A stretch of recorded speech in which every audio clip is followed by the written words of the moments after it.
पति ब्रह्मचारी सीरियल में अब होने वाली है प्यार की लड़ाई, जिसकी शुरुआत हो चुकी है। पिछले एपिसोड में जैसा कि आपने देखा कि बिंदिया सूरज और ईशा को दावत पर बुला लेती है और फिर उसके बाद बहुत ड्रामा होता है। अब परिवार के सभी लोग एक साथ खाना खाते हैं।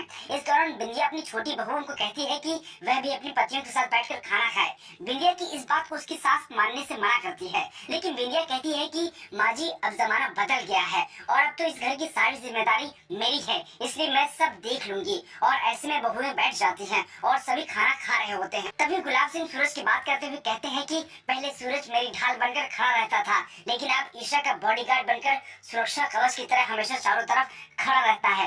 गुलाब सिंह कहते हैं कि मैं सूरज पर बहुत भरोसा करता हूँ, इसलिए सूरज अब बिंदिया का बॉडीगार्ड बनकर बिंदिया की सुरक्षा करेगा। गुलाब सिंह के द्वारा ये बात कहते ही ईशा के मन में कई सारे सवाल उठने लगते हैं कि सूरज पापा की तो बात नहीं टालेगा और ऐसे में तो वह बिंदिया के करीब आ जाएगा। लेकिन ईशा जो सोचती है उसके ठीक उलट सूरज गुलाब सिंह को जवाब देता है। सूरज गुलाब सिंह से कहता है कि पिताजी, मैंने अब ये काम छोड़ दिया है क्योंकि ऐसे कामों में काफी रिस्क होता है, इसलिए मैं अब ये काम नहीं करना चाहता हूँ। घर के सभी लोग कहने लगते हैं कि पहली बार सूरज ने पिताजी की बात मानने से इनकार कर दिया है। सूरज के जवाब से गुलाब सिंह और बिंदिया निराश हो जाते हैं, लेकिन ईशा सूरज के जवाब से खुश हो जाती है और इतने में ईशा बिंदिया का मुंह मीठा कराने लगती है, जो कि बिंदिया के जले पर नमक छिड़कने जैसा होता है, क्योंकि सूरज द्वारा बिंदिया का बॉडीगार्ड बनने से मना करने से बिंदिया को बहुत बड़ी ठेस लगती है। ईशा सभी को बताती है कि वह और सूरज मिलकर एक नया रेस्टोरेंट ओपन कर रहे हैं, जिसका इन्वेस्टिगेशन कार्ड वह लेकर आई है। दुकान के इनॉग्रेशन में सभी को शामिल होने के लिए कहती है, खासकर बिंदिया को। लेकिन बिंदिया इनॉग्रेशन का कार्ड देखकर उसके पैरों तले जमीन खिसक जाती है, क्योंकि कार्ड में बिंदिया और सूरज का नाम एक साथ लिखा होता है। ये सब देखकर बिंदिया का खून खौल जाता है। बिंदिया भी ईशा से कार्यक्रम में जरूर आने का वादा करती है।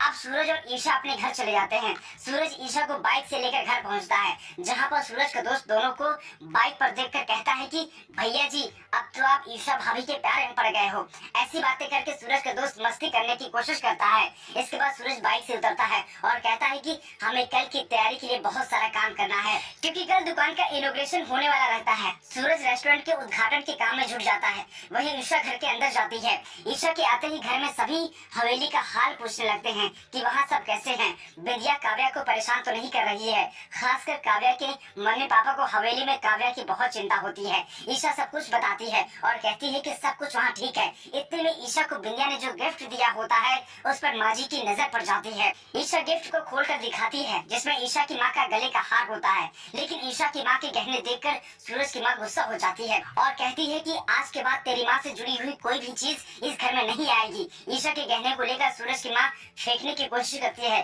लेकिन ईशा माँ जी के सामने हाथ जोड़ने लगती है और कहती है कि ये उसकी माँ की आखिरी निशानी है, इसलिए प्लीज माँ जी ऐसा मत कीजिए। ईशा इन गहनों को कभी न पहनने का कसम खाती है। तब सूरज की माँ मान जाती है। सूरज की माँ कहती है कि तुम्हारी माँ भगोड़ी थी, वह घर से पति को छोड़कर भाग गई थी। पूरे समाज में सभी की बदनामी हुई थी, इसलिए मैं नहीं चाहती कि तेरी माँ की कोई भी चीज इस घर में आए।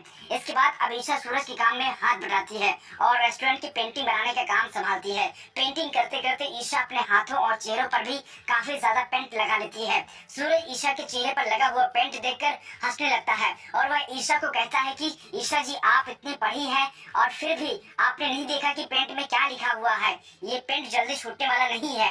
ईशा चेहरे पर लगे पेंट को लेकर चिंता में हो जाती है और सोचती है कि ये कैसे छूटेगा। इतने में सूरज पाइप से पानी चालू कर देता है और ईशा को गीला कर देता है, जिससे काफी ज्यादा पेंट छूट जाता है और यहीं पर प्यारा सा मोमेंट भी आता है। ईशा को भीगा हुआ देखकर सूरज भी पानी पानी हो जाता है। ईशा की खूबसूरती और भी बढ़ जाती है। सूरज के मन में प्यार की लहर सी दौड़ने लगती है।